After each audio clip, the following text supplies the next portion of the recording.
Welcome to Sheldon Genealogy. Today we're talking about Sheldons at Gettysburg. And my special guest is going to be our very own George Sheldon. And we'll take this in four parts. The first part will be a talk about George Sheldon as his authorship as a book author. I'd like to introduce our very own George Sheldon. He is the webmaster at Sheldon Genealogy, and I'm going to be talking to him today about his writing, and in particular about this book that he wrote called When the Smoke Cleared at Gettysburg, the Tragic Aftermath of the Bloodiest Battle of the Civil War. So welcome, George. Well, thank you, Kelly. It's good to be here with you. Good to see you. First off, I was going to ask you a little bit about your writing career and the scope of your writing, how you got started, and the kinds of books that you've written.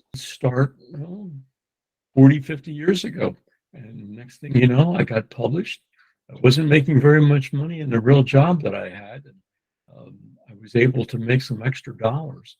And in 1 week, I remember bringing in $485 from my writing income, which was a lot of money to me back in those days. And at that point, I was hooked. And quite frankly, and to be honest, the reason that I wrote was to make money. It was that simple. It was a way to fill in when I wasn't doing something else. I could.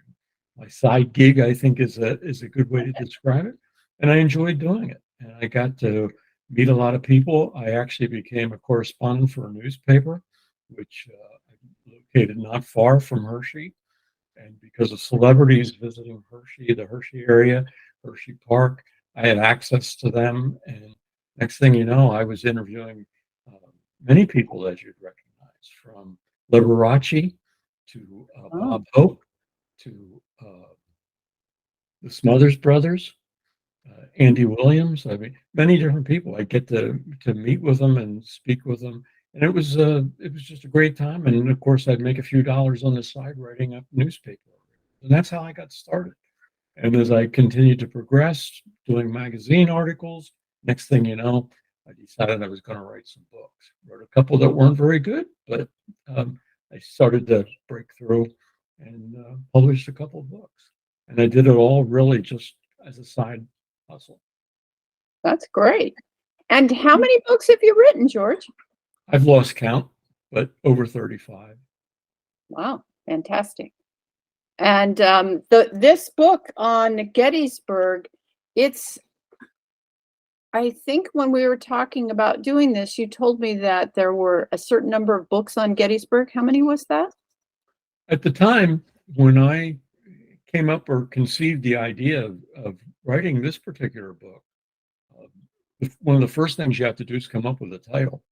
And I can actually remember sitting there at the computer, trying different titles, which I probably came up with 50, 60 different ones, and rewriting and changing words around, seeing what I liked. Is I did some Google searching.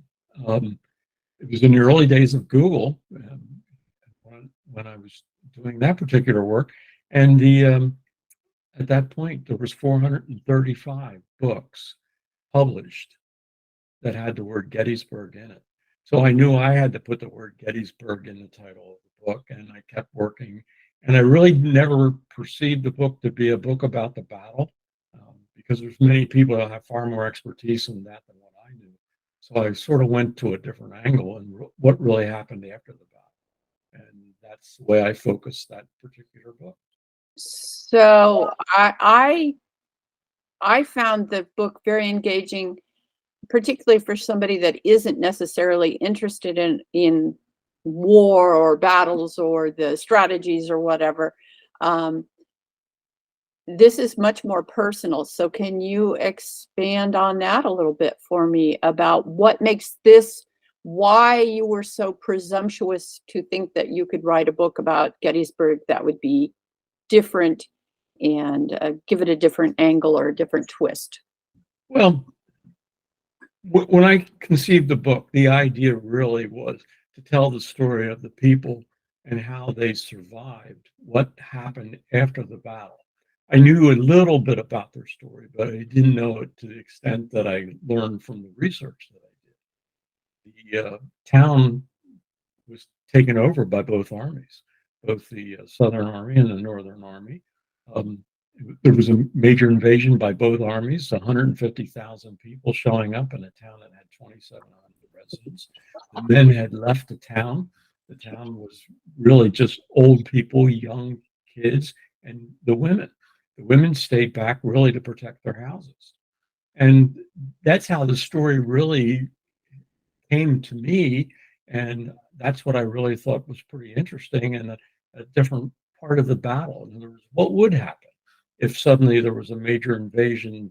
How would you handle that? And some of the stories and the things that I learned was just, in writing the book and doing the research for the book, I would have never even began to guess that's where the path of telling that story would go.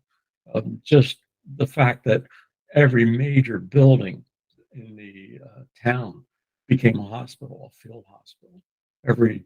From churches to any kind of building, barns, farms. It's tremendous.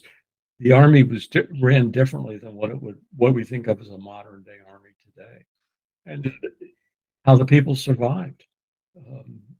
Just to be able to have food, and some of the crazy things that came into my mind. One of them is like, well, what happened to the privies?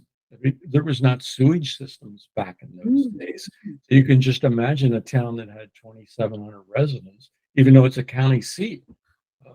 How would it suddenly handle 150,000 people?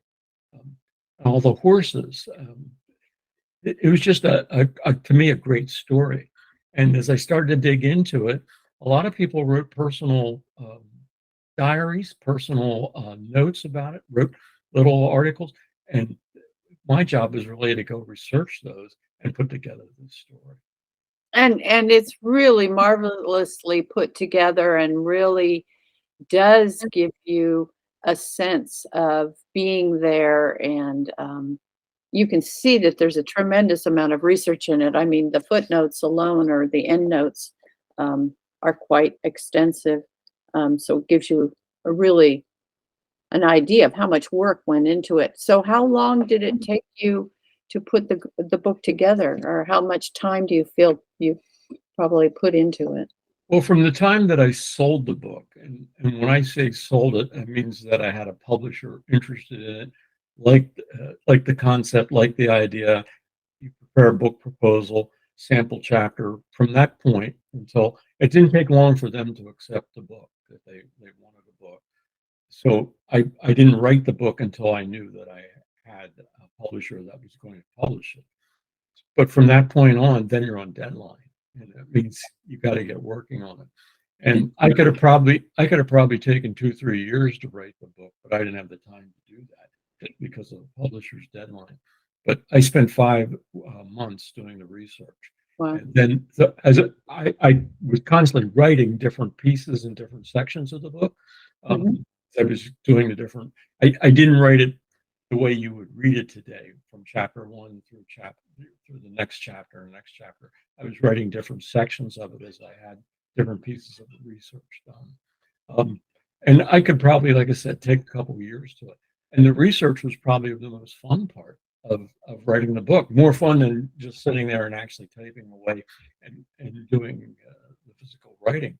I got to do some things that I never would have thought of when I came up with the idea. One of the things that I thought was just such a great experience, one of the things that I'm still fascinated by many years later, I got to go to the state archives up in Harrisburg, the state capital of Pennsylvania. I had to have an appointment. They were quite nice to me, but I was looking for documentation of the Army troops that went in and took over and became the police force, what we would consider a police force or a National Guard after the battle was over, who was there and who was going to maintain order. So I was really doing some research and trying to find that and that kind of information. So I had made an appointment, went up, you have to show identification. They put you in a little room. There was no weren't allowed to take any pens in or anything like that. You can only have pencils in your paper. But one of the things they brought up a box, a regular file box, like you'd expect a banker's box to have. And they give it to me, and I'm sitting there and I'm going through it, and I'm looking at the muster rolls, just going through paper, picking up paper and turning one page after the next. And there's actually signatures, and you could see like some of the soldiers, they were putting their mark, like they were doing their muster call. They couldn't write their name, which is something we take for granted, but they couldn't even sign their name. So they put a mark, and then somebody else would sign it, their name for them. But the thing that was so fascinating, it took me a little time to realize it. I look at it and I'd say, I wonder what these brown stains were that were on these papers, these actual paper. And I kept going through and turning pages over, looking 2 or 3 times. And then it finally hit me. Well, that's the perspiration from the actual soldiers that signed those papers. I thought, how cool is that? I mean, what a great thing as far as American history. And then I go through more pages, again, looking for information, see who was there. Next thing you know, I start to see a couple that had, instead of like these brown spots, there were red spots. Then I realized there's blood. Mm. In other words, there I am holding papers, going through papers, American soldiers that were at the Battle of Gettysburg, or after the Battle of Gettysburg. And it was just a fascinating part of being a writer that I never expected. Yeah, absolutely. I mean, I love archives, so I'm right there with you. I can absolutely get how, I think, moving it is when you realize it's not just an ordinary piece of paper.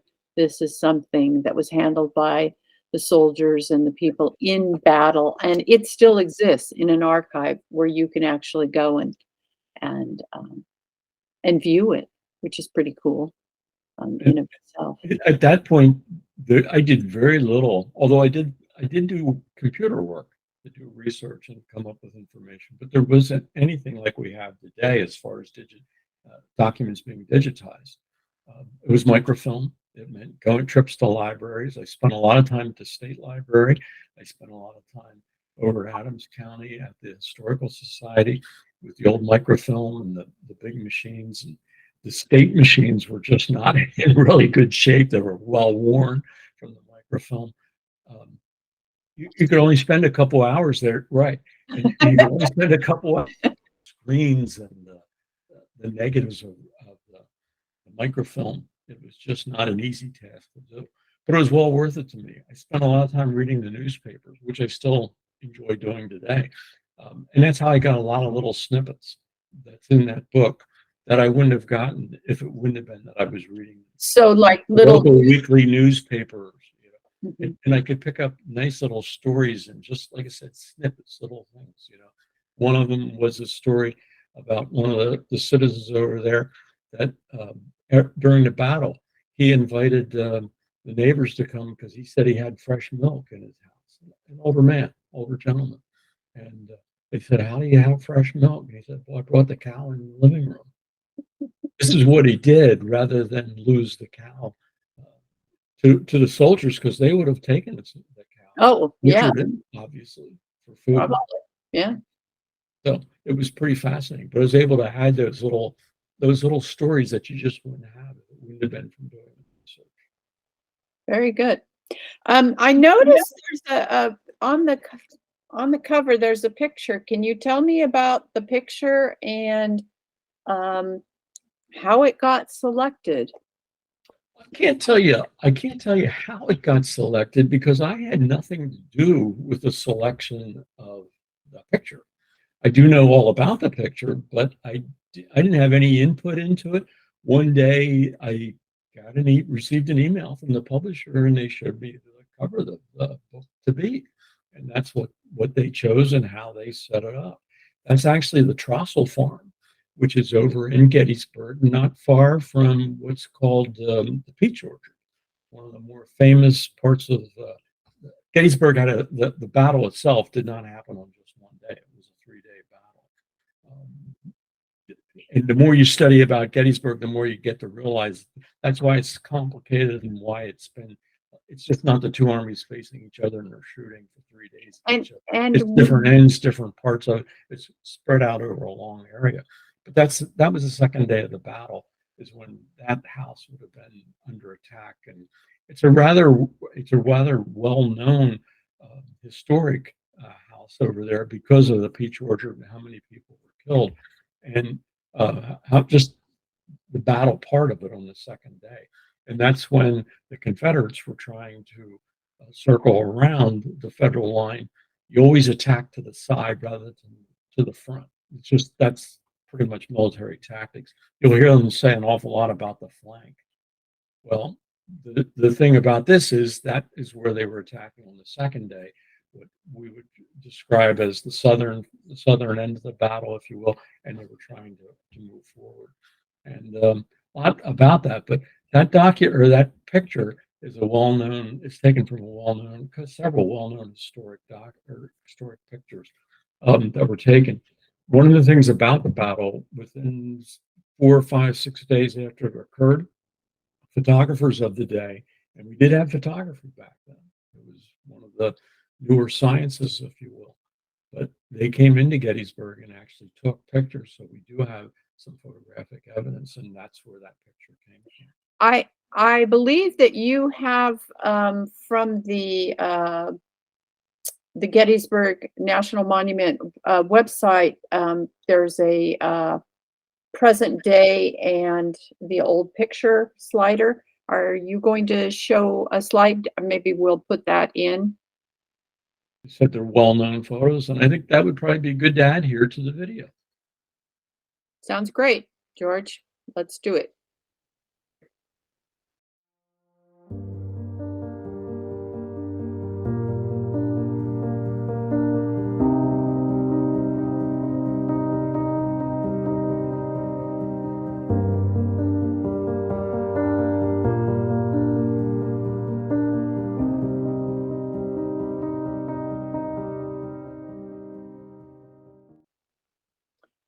Now I'd like to let you all folks know that George was on location at Gettysburg earlier this year, and we have some footage from that. And it begins with him at the Trossel farm that we were just talking about, and with some damage that was done to the barn. So let's cut to that video.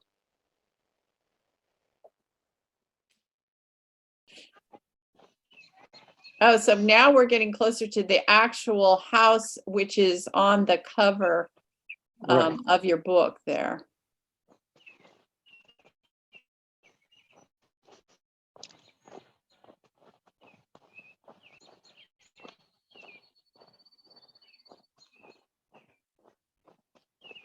And there you should be able to see the Trossel house sign.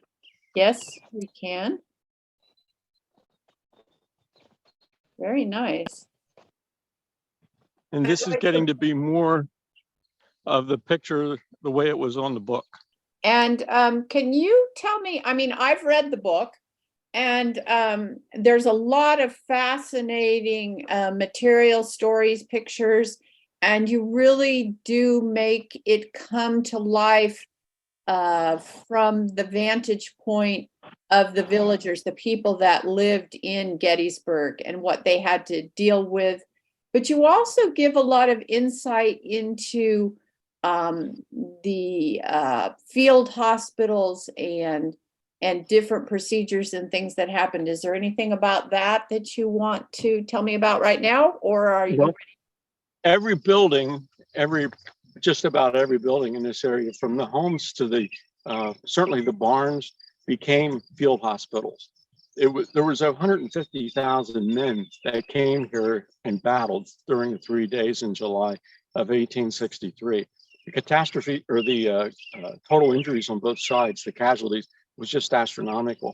And there was a lot of amputations. There was a lot of the medical conditions back then is something that we would just marvel about. In the United States of America at the time of the Civil War, there was only 4 stethoscopes in the entire country. However, they were quite proficient with being able to amputate. And that's what really saved a lot of lives. But the barns and the farms that are around here, just about every one of them was used as a field hospital. And there's many markers of those throughout, not just the countryside here, but also in the town. All right. Very good, George. I would like to add one other thing as far as this location, if I may, as to where I'm standing, and especially since this is the summer of Sheldon, about 2 miles from here in that direction, there's probably one of Gettysburg's most famous residents actually lived there, who happened to be a Sheldon. And I'm sure you know of her, and you certainly know of her husband, but Mr. and Mrs. Dwight D. Eisenhower, and I'm really referring to Mamie Eisenhower, who is a Sheldon. In fact, I believe she's actually a cousin of yours. Excellent. Wonderful. I mean, we have this book that you wrote without ever thinking it would have any Sheldon connections actually has quite a few. More than what I would have ever expected. Absolutely. Now, I never wrote the book with the idea that, you know, there was anything at all to do with the Sheldon family here. Exactly where we are. Hi, and greetings from beautiful Pennsylvania. It's a summer day. It's 160 years before the Confederates decided to invade the area where I'm standing right now. And I happen to be about 3 miles south of the town of Gettysburg in Adams County, here in beautiful south central Pennsylvania. And George, can you tell us about the building that's behind you? Where I'm standing right now is actually called the Trossel Farm, and I'll just step out of the frame for a moment so that you can see it. The Trossel Farm is one of the historic sites here in Gettysburg when you visit the battlefield. I don't know how well you can see it, but I will try to get you a closer shot. But when you see that brick building, there should be on the side where the bricks are, you'll see a big round dark circle. That's actually a cannonball hole that still exists to this day.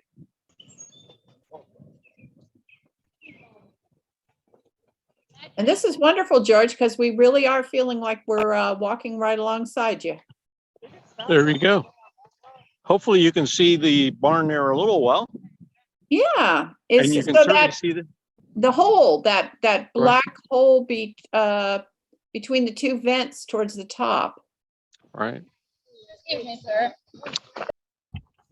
George, it's really fascinating to see that after over 150 years that you can still see the scars of the battle, and you can still go and visit the battlefield in all these places that are named in your book. It's really amazing to think about it, that how long ago the Civil War was, and how many scars, like you're saying, on buildings, how it's affected, it forever changed the community. Adams County is a rural part of Pennsylvania, only right on the border of Maryland and Pennsylvania. First county when you cross over coming north. It's just amazing that you go over there and you're just walking around, and it's a very pleasant town to visit, but you actually can see homes that still have bullet holes. It's just remarkable. And it's great that we can see it and begin to try to appreciate a little bit as to what actually happened over there during and after the battle. Yeah, absolutely. Getting back to your book a little bit, there was lots of different stories in here I really liked, but there was one particular person that you mentioned. It's about halfway through the book, about page 124, and when I saw the name, it practically jumped off the page at me, and the name is Jonathan Letterman. And the reason that it struck me was... Why did that jump off the page at you, Kelly? Well, because my grandparents met at a Letterman General Hospital in San Francisco at the Presidio during World War I. My grandfather was a medic and my grandmother was a student nurse. And so that's where they met and later wed. So I was intrigued to to see Jonathan Letterman. So I ended up Googling him and looking him up and finding out that the hospital there in San Francisco is named after this particular Jonathan Letterman. And there's more about him in the book, but I wish you'd tell our audience a little bit about his claim to fame and why maybe a hospital in San Francisco would be named after him. In my opinion, Jonathan Letterman is one of the true heroes of the Civil War that nobody knows much about. It all started really a year before the Battle of Gettysburg, at the Battle of Antietam, which was in Maryland, not terribly far away from Gettysburg. But down there, it was a major battle, and it was one that the Confederates, the Southern Army, pretty much, they certainly won, and they did a ton of damage to the Federal troops that were there. And at that point, it was finally realized that we did not have any real good way of taking care of the wounded soldiers. In fact, what they would call an ambulance corps, which would have been a covered wagon, they were the troops that were assigned to them were the soldiers that really weren't very good soldiers. And they would carry things like medicinal bourbon, medicinal brandy, and the soldiers, of course, would get in that and drink it. It's amazing when you begin to think about how remote the locations were, and there were no hospitals or as we know them today that you would take the injured and wounded soldiers. And you got wounded, you were pretty much on your own. There's stories from the Battle of Antietam that the soldiers actually walked back to Washington to get medical care. It's just unbelievable.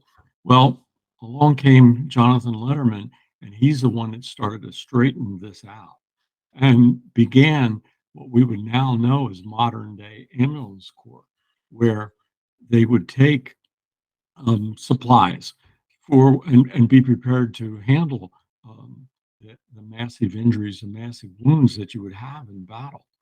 Now, over in Gettysburg and in the country, at the time of the battle, there was only 4 stethoscopes in the entire country. I mean, that's where we were at. Yet they were quite proficient at being able to do amputations. And they were also proficient in being able to apply chloroform and knock the person out that was undergoing the surgery. Now, Hollywood, of course, loves to, what should we say, perhaps glamorize or perhaps make it a little bit more interesting when they're filming. Let's turn this a little bit gory. And sure, the other soldiers that were waiting to have surgery done, I'm sure they were screaming and yelling and couldn't stand the sight of it. But the surgeons were quite proficient at their craft, at what they were able to do.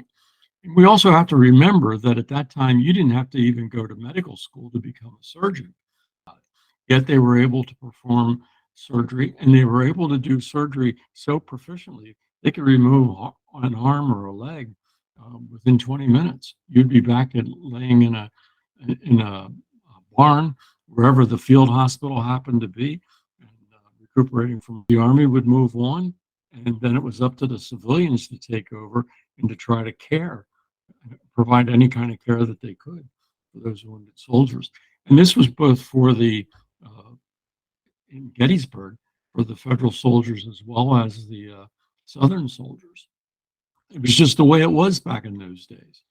And civilians from many miles away, as far away as Philadelphia, they had to cross the Susquehanna River, and the main bridge was burnt by burnt as trying to defend Pennsylvania against the advancing Confederates. And they needed all kinds of things that we wouldn't even think about. But one of the things they desperately wanted in their care of the soldiers was combs. They didn't even have combs to comb their hair. So they were looking for that and gathering anything that they could, from jelly to food. It was just really remarkable as to what the civilians did. And there's many stories, and some of them even became love stories, where the younger girls of the town grew up because of the battle, and they ended up being nurses and ending up marrying a couple of the soldiers as things naturally progress. So there's some touching stories, but in the same token, it was really just it was the beginning and the first time really that we had a working ambulance corps with our military. Quite remarkable, in my opinion, and that's why Jonathan Letterman deserves a lot of credit, and that's why there's a hospital named in his honor. He certainly deserves it. What was he also involved in just the organization of field hospitals and moving the whole thing to a different level than previously? There, it definitely did, and even things just like to have a camp that was there. If you drive into Gettysburg coming from the east, and you can still see a little bit of the remnants of the camp. However, there's not much more than a marker, and it's really become a commercialized area there at this point. But he was the one that established and set up that we'd have tents. And then the other technology that was real, but he used railroads to be able to evacuate. Of course, the Confederate soldiers, many of them ended up going to prison camps, um, other forts, and so forth. And of course, it depended on your injuries or wounds, but some of the Federal soldiers, that was the end of their time in service. They would be discharged because they were no longer fit for service. But the mere fact that they were doing something more than just letting them bleed, and I tell stories in the book that just are fascinating to me. Back in the day, it only cost $100 to buy a house. And there's all kinds of stories that some of the people of Adams County were not very good, very good people. They were actually trying to sell. There was a story where a federal soldier, is standing in what is known as the square. They used to call it the diamond in those days, but they're standing there and bleeding. And one of the good citizens of Adams County offered to sell him a bandage for $1. Think about that. $1, which might sound pretty cheap in today's world, but it No. only took 100 of those to buy a house. Hmm. It's just a remarkable, Well, remarkable. It's just so remarkable. It's hard to come up with words to describe. These were people that were there defenseless against an invading army. You know, their country was invaded. If you think about it, by another army from another country. And the people were defending them, and they need $1 to give them a bandage. They're standing there bleeding. well, war does bring out the best and worst in people. It's I guess that's where you really learn the character of a person. Um, I was thinking about the fact that your book was written 20 years ago, and what you found out since then. And I know that you found out about a Sheldon connection, and I think we'll explore that in part 2. I look forward to telling you a little bit more.